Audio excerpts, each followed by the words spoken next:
जय माता दी।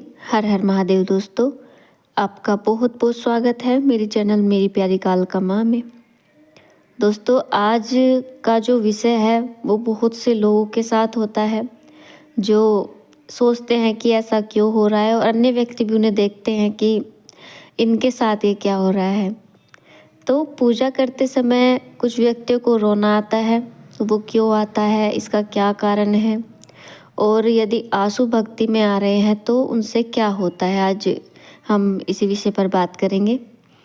देखिए, पूजा हर व्यक्ति करता है, कुछ तो इतने सीरियस नहीं लेते और कुछ बहुत ज़्यादा भक्ति से भाव से पूजा करते हैं और निरंतर अपनी पूजा में लगे रहते हैं, चाहे उन्हें विधि विधान पूरा पता है या नहीं है, लेकिन वो निरंतर पूरे भाव से लगे रहते हैं।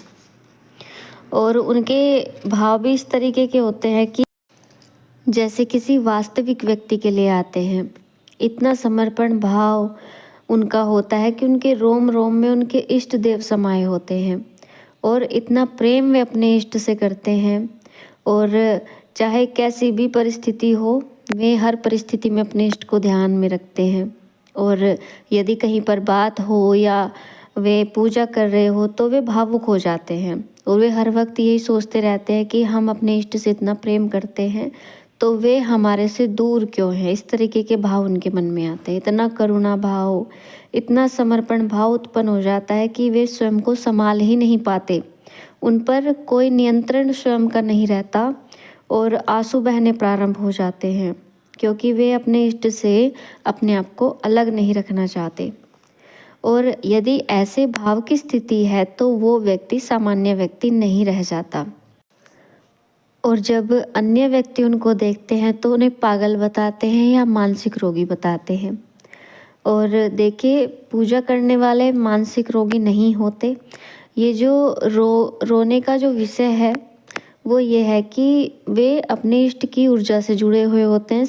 उनका संपर्क अपने इष्ट से होता है और इष्ट की ऊर्जा से जुड़ने के कारण उनमें इतना ज़्यादा भाव उत्पन्न हो जाता है कि उनकी आंखों से आंसू गिरने लगते हैं और ये आंसू उन्हें पवित्र करते हैं।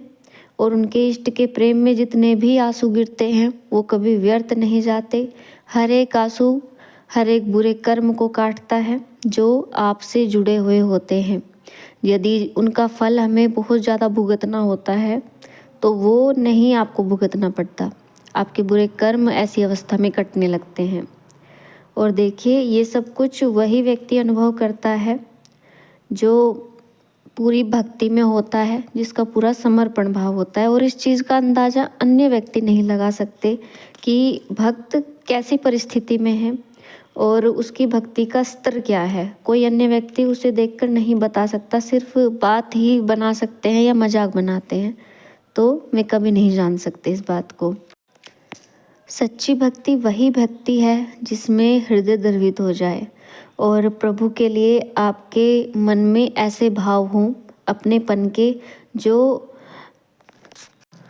सच्ची भक्ति वही भक्ति है जिसमें हृदय द्रवित हो जाए और अपने प्रभु के लिए इतना प्रेम हो, इतना भाव, इतना आदर, तो वही भक्ति सच्ची भक्ति मानी जाती है। और यदि आपके साथ भी ऐसा होता है तो आप भी एक सच्चे भक्त हो और आपके प्रभु भी आपसे उतना ही प्रेम करते हैं जितना आप उनसे करते हो। क्योंकि आंसू गिरना अपने प्रभु के लिए, अपने इष्ट के लिए कोई सामान्य बात नहीं है। हर व्यक्ति के साथ ऐसा नहीं होता।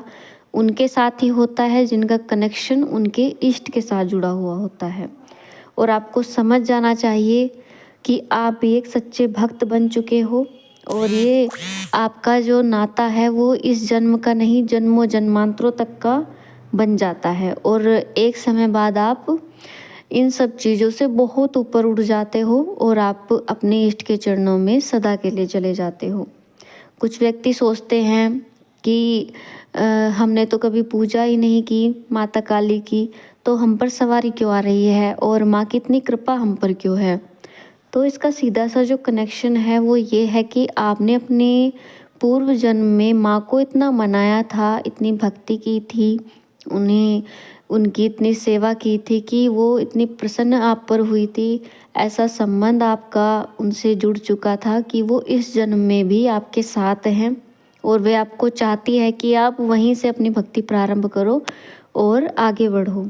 तो कुछ व्यक्तियों के साथ ऐसा होता है कि वो बिल्कुल भी पूजा पाठ नहीं करते, लेकिन पूरी कृपा माँ भगवती की उन पर होती है। तो ये जो भक्ति है, सब चीज़ समाप्त हो सकती है लेकिन भक्ति आपका साथ नहीं छोड़ती, वही आपके साथ आगे तक जाती है।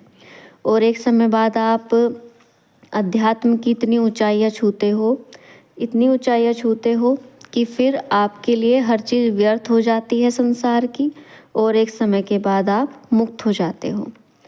तो दोस्तों, यदि आपके साथ भी ऐसा होता है तो आप भी कोई साधारण व्यक्ति नहीं हो, आपकी भक्ति सच्ची है और पूरी कृपा आप पर आपके इष्ट की है।